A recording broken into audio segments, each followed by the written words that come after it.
Meanwhile, in a striking revelation, the US Congress has admitted that over $250 billion in COVID-19 aid was stolen in the United States during the pandemic.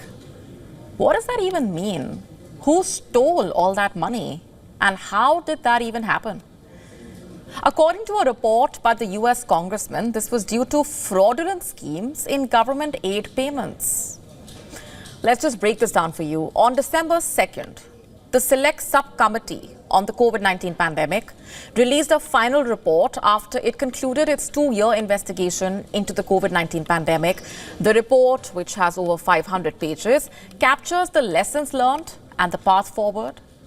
What stands out, though, is the bit which reveals that fraudsters cost the American taxpayer more than $191 billion by taking advantage of the federal government's unemployment scheme and exploiting individuals' personally identifiable information.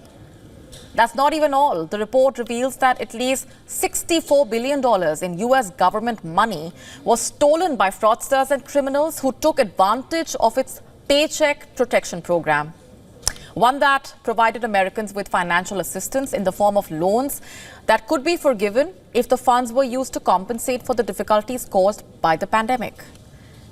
And what's more, another $200 million were reportedly lost due to insufficient control over support for small businesses.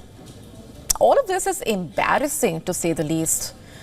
More so because this was a critical time for the country and for people around the world. Huge sums of money were put in to tackle the COVID-19 crisis as part of the federal COVID-19 expenditure.